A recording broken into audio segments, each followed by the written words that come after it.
श्री सत्यनारायण भगवान की जय। श्री सत्यनारायण भगवान की कथा का प्रथम अध्याय।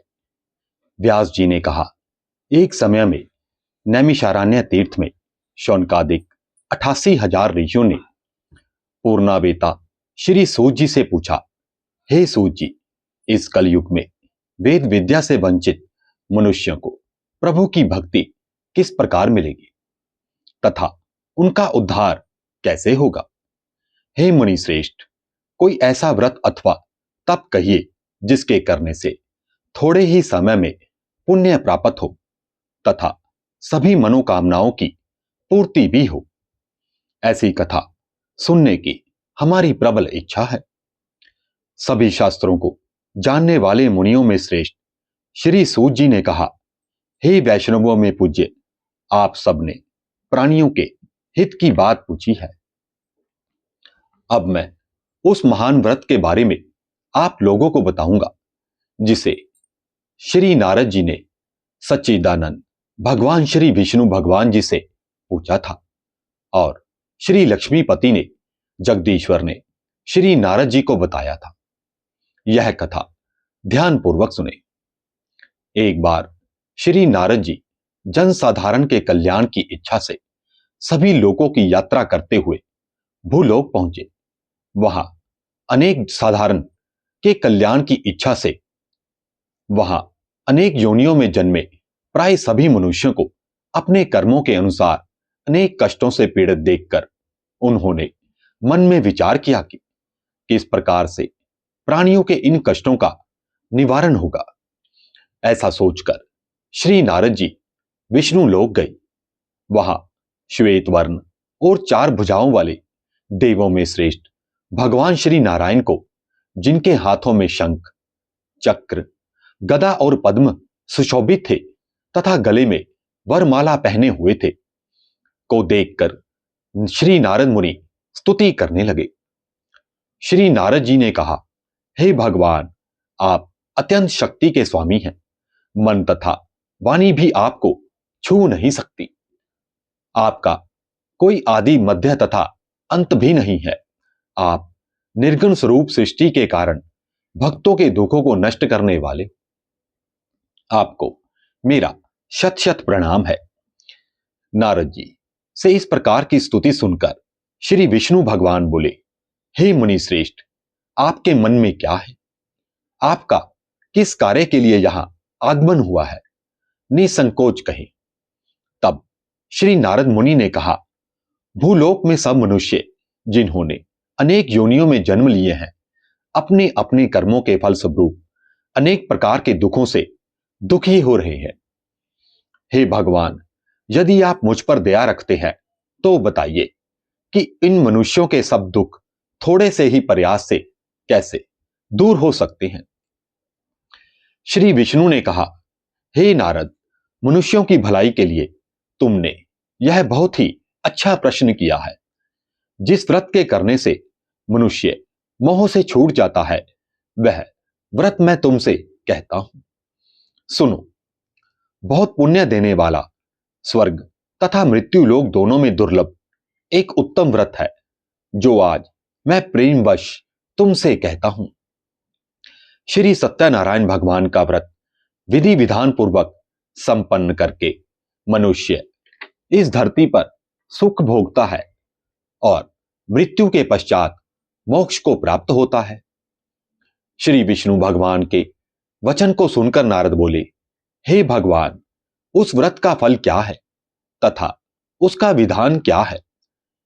इससे पहले किसने यह व्रत किया है और किस दिन यह व्रत करना चाहिए? कृपया मुझे विस्तार पूर्वक बताएं।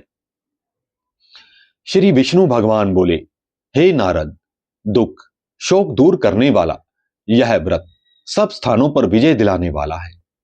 भक्ति और श्रद्धा के साथ किसी भी दिन मनुष्य संध्या के समय ब्राह्मणों और बंधुओं के साथ धर्मपरायण होकर श्री सत्यनारायण भगवान की पूजा करे। भक्ति भाव से नैवेद्य, केले का फल, शहद, घी, शक्कर अथवा गुड़, दूध और गेहूं का आटा स्वाया लेवे।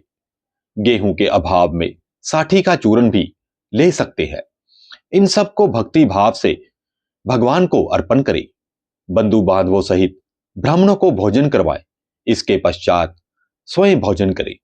रात्रि में नृत्य गीत आदि का आयोजन कर श्री सत्यनारायण भगवान का स्मरण करता हुआ समय व्यतीत करें।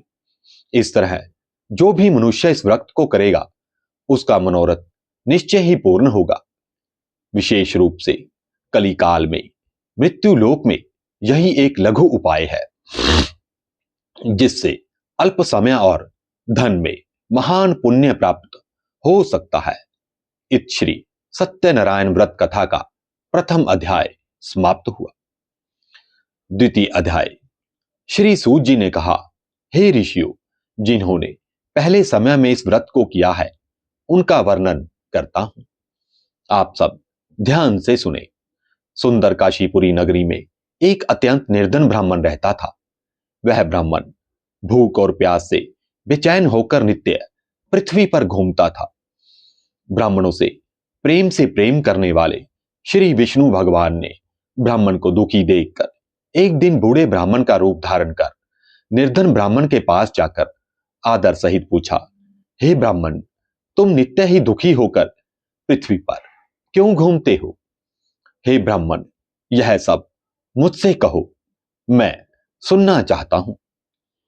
दरिद्र ब्राह्मण ने कहा, मैं निर्धन ब्राह्मण हूं, भिक्षा के लिए पृथ्वी पर फिरता हूं। हे भगवान, यदि आप इससे छुटकारा पाने का कोई उपाय जानते हो तो कृपा कर मुझे बताएं।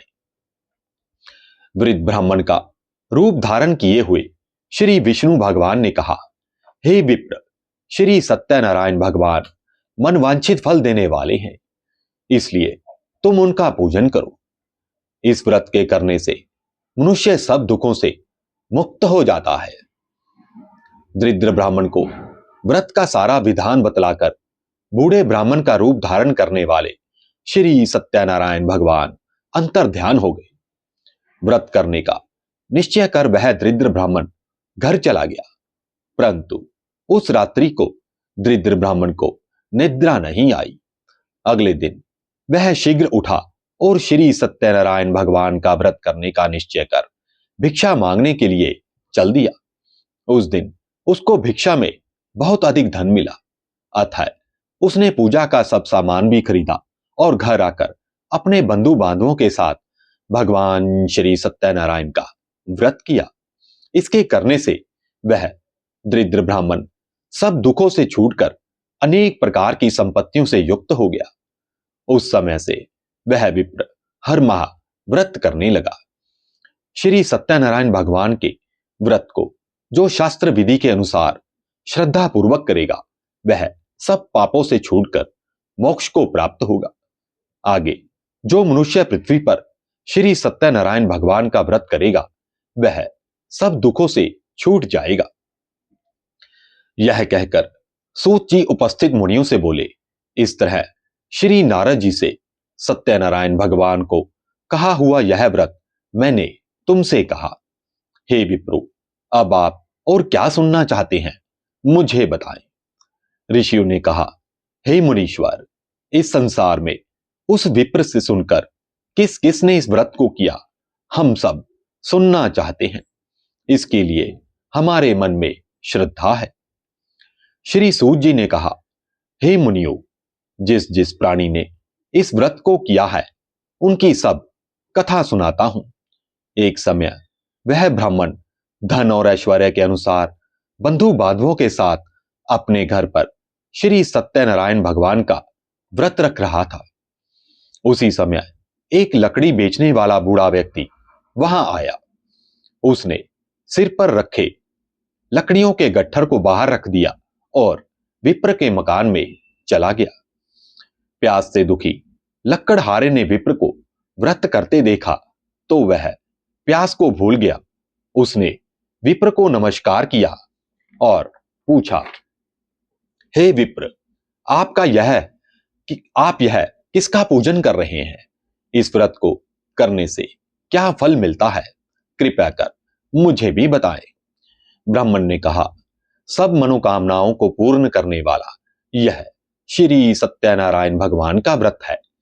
इनकी ही कृपा से मेरे यहां धन धान्य आदि की वृद्धि हुई है। ब्राह्मण से इस व्रत के बारे में जानकर वह लकड़हारा अत्यधिक प्रसन्न हुआ। भगवान का चरणामृत लेकर और भोजन करने के पश्चात वह अपने घर की ओर चल दिया। अगले दिन लकड़हारे ने अपने मन में संकल्प लिया कि आज लकड़ी बेचने से जो धन मिलेगा उसी से ही भगवान श्री सत्यनारायण का उत्तम व्रत करूंगा। यह मन में विचार कर वह लकड़हारा लकड़ियों का गट्ठर अपने सिर पर रखकर जिस नगर में धनवान लोग रहते थे उसी नगर की तरफ चला गया। उस दिन उसे उन लकड़ियों का चौगुना दाम प्राप्त हुआ। तब वह बूढ़ा लकड़हारा अति प्रसन्न होकर केले, शक्कर, शहद, घी, दूध, दही और गेहूं का चूर्ण आदि सत्यनारायण व्रत की सभी सामग्रियों को लेकर घर आया। फिर उसने अपने सगे संबंधियों को बुलाकर विधि विधान के अनुसार भगवान श्री सत्यनारायण का व्रत और पूजन किया। उस व्रत के प्रभाव से वह बूढ़ा लकड़हारा धन, पुत्र आदि का सुख भोग कर मरने के उपरांत वैकुंठ धाम चला गया। इत श्री सत्यनारायण भगवान की कथा का द्वितीय अध्याय संपूर्ण हुआ। श्री सत्यनारायण भगवान की कथा का तृतीय अध्याय। श्री सूत जी ने कहा, हे श्रेष्ठ मुनियों, अब आगे की कथा कहता हूं। पूर्व काल में उल्कामुख नाम का एक अत्यंत बुद्धिमान राजा था। वह सत्यव्यक्ता और जितेंद्रिय था। प्रतिदिन देव स्थानों पर जाता तथा गरीबों को धन देकर उनके कष्ट दूर किया करता था। उसकी पत्नी कमल के समान मुख वाली और सती साध्वी स्त्री थी। भद्रशिला नदी के तट पर उन दोनों ने श्री सत्यनारायण भगवान की व्रत किया। उस समय वहां साधु नामक एक वैश्य आया। उसके पास व्यापार के लिए बहुत सा धन था। वह वैश्य नाव को किनारे पर रोककर राजा के पास आया। राजा को व्रत करते देखकर उसने विनय पूर्वक पूछा, हे राजन, भक्ति युक्त करते देखकर हे राजन, भक्ति युक्त जिससे आप यह क्या कर रहे हैं? मेरी भी सुनने की इच्छा है, कृपया मुझे भी बताएं। महाराज उल्कामुख ने कहा, हे साधु वैश्य, मैं अपने बंधु बांधवों के साथ पुत्र आदि की प्राप्ति के लिए महाशक्तिशाली श्री सत्यनारायण भगवान का व्रत व पूजन कर रहा हूं। राजा के वचन सुनकर साधु नामक वैश्य ने कहा, हे राजन, मुझे भी इसका सब विधान बताएं। मैं भी आपके कथनानुसार इस व्रत को करूंगा। मेरे भी कोई संतान नहीं है। मुझे विश्वास है कि इससे निश्चय ही मुझे भी संतान की प्राप्ति होगी। राजा ने साधु वैश्य को व्रत के सभी विधान अच्छी तरह से समझा दिए। राजा से सब विधान सुनकर वह वैश्य अत्यधिक प्रसन्न हुआ। व्यापार के कार्य से निवृत्त हो वह वैश्य प्रसन्नता पूर्वक अपने घर आया। वैश्य ने अपनी पत्नी से संतान देने वाले उस व्रत को बतलाया और उसने यह निश्चय किया कि जब मुझे संतान प्राप्त हो जाएगी तब मैं इस व्रत को अवश्य ही करूंगा। साधु ने यह वचन अपनी पत्नी लीलावती से भी कहे। एक दिन उसकी पत्नी लीलावती प्रसन्न हो सांसारिक धर्म में प्रवृत्त होकर श्री सत्यनारायण भगवान की कृपा से गर्भवती हो गई। 10वें माह में उसने एक सुंदर कन्या को जन्म दिया। दिनों दिन वह कन्या इस तरह बढ़ने लगी जैसे कि शुक्ल पक्ष का चंद्रमा बढ़ता है। कन्या का नाम कलावती रखा गया। तब लीलावती ने अत्यंत आग्रहपूर्वक अपने पति को स्मरण किया कि आपने जो भगवान का व्रत करने का प्रण किया था, अब आप उसे पूर्ण कीजिए। साधु ने कहा, हे प्रिय, मैं कन्या के विवाह पर इस व्रत को अवश्य ही करूंगा। इस प्रकार अपनी पत्नी को आश्वासन दे वह व्यापार करने चला गया। कलावती अब धीरे धीरे अपने पिता के यहां रहते हुए बड़ी होने लगी। लौटने पर साधु ने जब नगर की लड़कियों के साथ अपनी पुत्री को खेलते देखा तो उसके विवाह की चिंता हुई। उसने एक दूत को बुलाकर कहा कि उसकी पुत्री के लिए कोई सुयोग्य वर देख कर लाओ। अपने स्वामी की आज्ञा पाकर दूत कंचन नगर पहुंचा और बहुत ढूंढने पर कलावती के लिए एक सुयोग्य वणिक पुत्र को ले आया। उस योग्य लड़के को देखकर साधु नामक वह वैश्य बहुत ही प्रसन्न हुआ और अपने बंधु बांधवों सहित आनंदचित्त होकर अपनी पुत्री का विवाह उसके साथ कर दिया। दुर्भाग्य से वह विवाह के समय भी श्री सत्यनारायण भगवान का व्रत करना भूल गया। इस पर भगवान श्री सत्यनारायण अत्यधिक क्रोधित हो गए। उन्होंने वैश्य को यह श्राप दिया कि तुम्हें दारुण दुख प्राप्त होगा।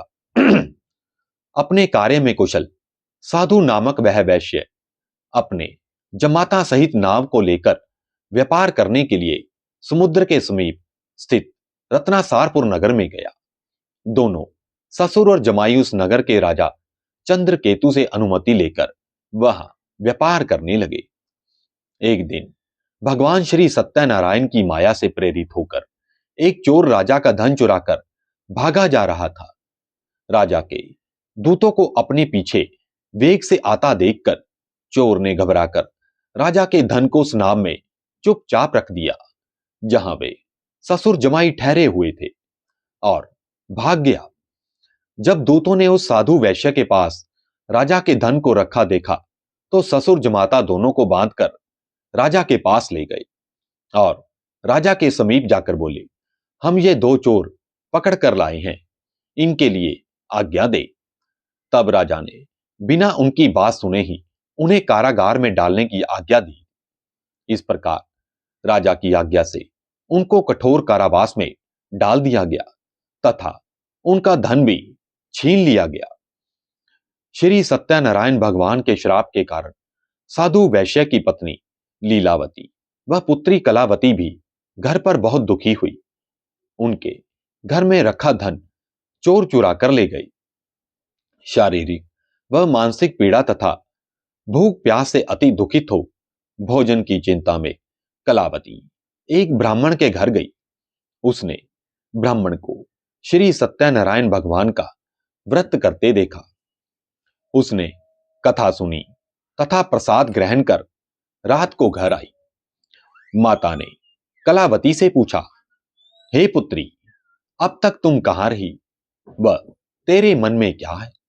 कलावती बोली, माता, मैंने एक ब्राह्मण के घर श्री सत्यनारायण भगवान का व्रत होते देखा है। कन्या के वचन सुनकर लीलावती ने सत्यनारायण भगवान के पूजन की तैयारी की। उसने परिवार और बंधुओं सहित श्री सत्यनारायण भगवान का पूजन व व्रत किया और वर मांगा कि मेरे पति और दामाद शीघ्र ही घर लौट आए। साथ ही प्रार्थना की कि हम सबका अपराध भी क्षमा करें। श्री सत्यनारायण भगवान इस व्रत से संतुष्ट हो गए। उन्होंने राजा चंद्रकेतु को रात में स्वप्न में दर्शन देकर कहा, राजन, जिन दो वैश्यों को तुमने बंदी बना रखा है वे निर्दोष हैं, उन्हें प्रातः ही छोड़ दो।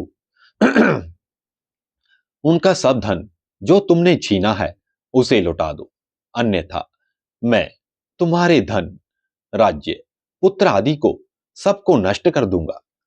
राजा से ऐसे वचन कहकर भगवान अंतर्ध्यान हो गए। प्रातःकाल राजा चंद्रकेतु ने सभा में सबको अपना स्वप्न सुनाया और सैनिकों को आज्ञा दी कि उन दोनों बनी पुत्रों को कैद से मुक्त कर सभा में लाया जाए। दोनों ने आते ही राजा को प्रणाम किया।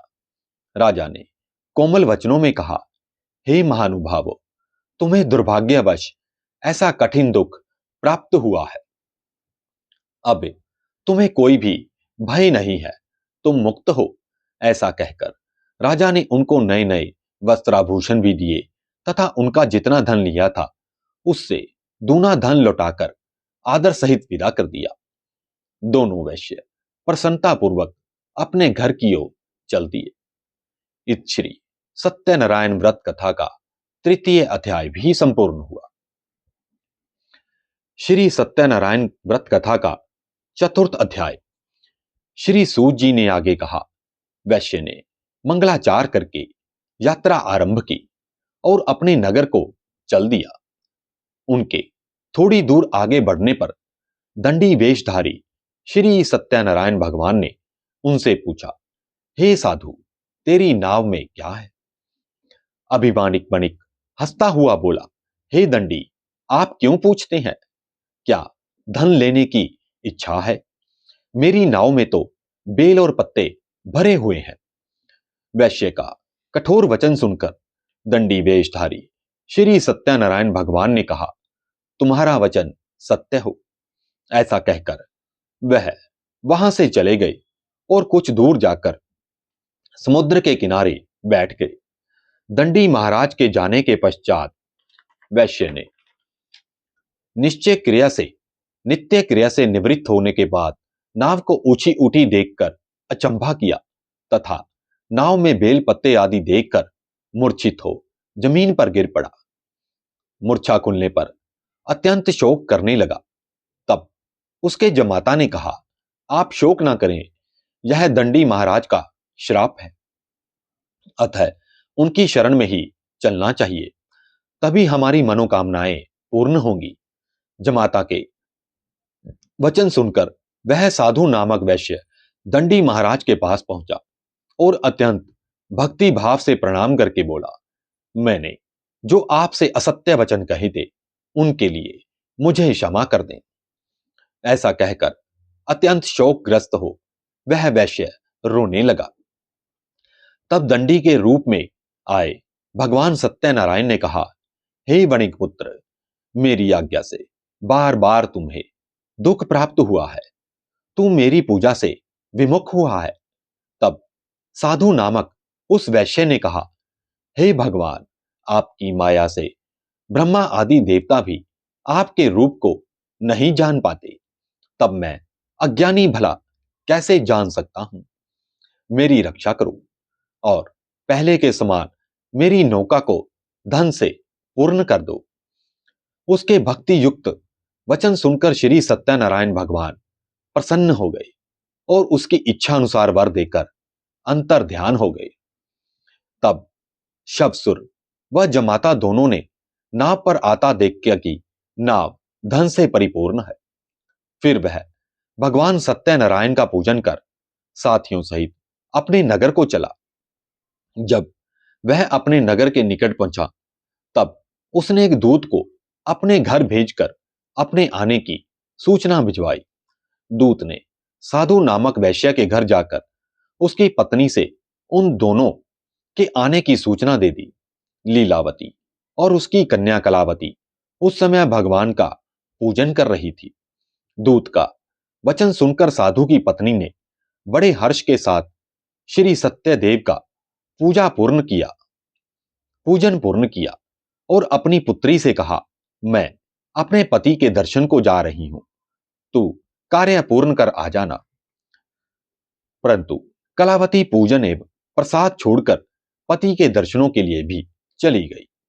प्रसाद की अवज्ञा के कारण सत्यदेव ने रुष्ट हो उसके पति की नाव को पानी में डुबो दिया।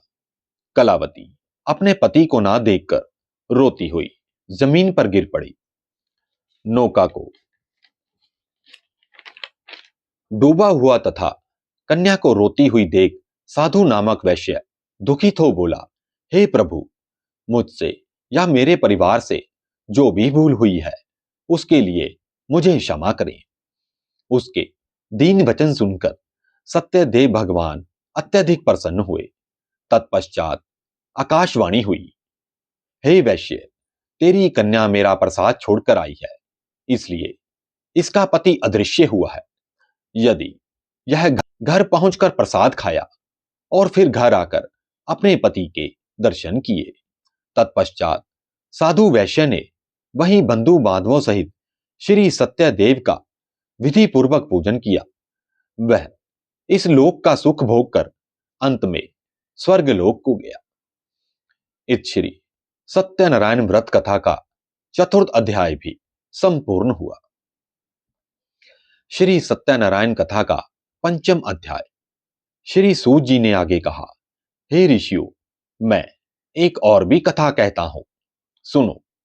प्रजापालन में लीन तुंगध्वज नाम का एक राजा हुआ करता था। उसने भगवान श्री सत्यदेव का प्रसाद त्याग कर बहुत ही दुखसान पाया।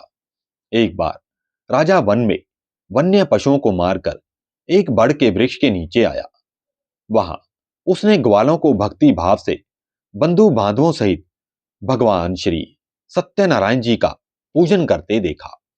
परंतु राजा देखकर भी अभिमानवश ना तो वहां गया और ना ही सत्यदेव भगवान को प्रणाम किया। जब ग्वालों ने भगवान का प्रसाद उसके समक्ष रखा तो वह प्रसाद त्याग कर अपने नगर की ओर चल दिया। नगर में पहुंचकर उसने देखा कि उसका सब कुछ नष्ट हो गया। वह समझ गया कि यह सब भगवान श्री सत्यदेव ने ही किया है। तब वह उसी स्थान पर वापिस आया और ग्वालों के समीप जाकर विधि पूर्वक पूजन कर प्रसाद खाया तो सत्यनारायण भगवान की कृपा से सब कुछ पहले जैसा ही हो गया और वह दीर्घ काल तक सुख भोग कर मरने के पश्चात स्वर्गलोक को चला गया। जो मनुष्य इस परम दुर्लभ व्रत को करेगा, श्री सत्यनारायण भगवान की कृपा से उसे धन धान्य की प्राप्ति होगी। इससे निर्धन को धन, बंधी को बंधन से मुक्ति, संतानहीन को संतान प्राप्ति तथा सभी प्रकार की मनोकामनाओं की पूर्ति होती है और अंत काल में वह वैकुंठ धाम को जाता है। जिन्होंने पहले इस व्रत को किया, अब उनके दूसरे जन्म की कथा भी सुने। शतानंद, जिन्होंने पहले इस व्रत को किया, जिन्होंने पहले इस व्रत को किया, अब उनके दूसरे जन्म की कथा भी सुनिए। शतानंद नामक वृद्ध ब्राह्मण ने सुदामा के रूप में जन्म लेकर श्री कृष्ण की भक्ति कर मोक्ष प्राप्त किया। उल्कामुख नाम के महाराज राजा दशरथ बने और श्री रंगनाथ का पूजन कर वैकुंठ को प्राप्त हुए। साधु नाम के वैश्य ने धर्मात्मा और सत्य प्रतिज्ञ राजा मोरध्वज बनकर अपने पुत्र को आरे से चीरकर मोक्ष प्राप्त किया। महाराज तुंगभंज स्वयंभू मनु हुए। उन्होंने बहुत से लोगों को भगवान की भक्ति में लीन कर मोक्ष प्राप्त किया।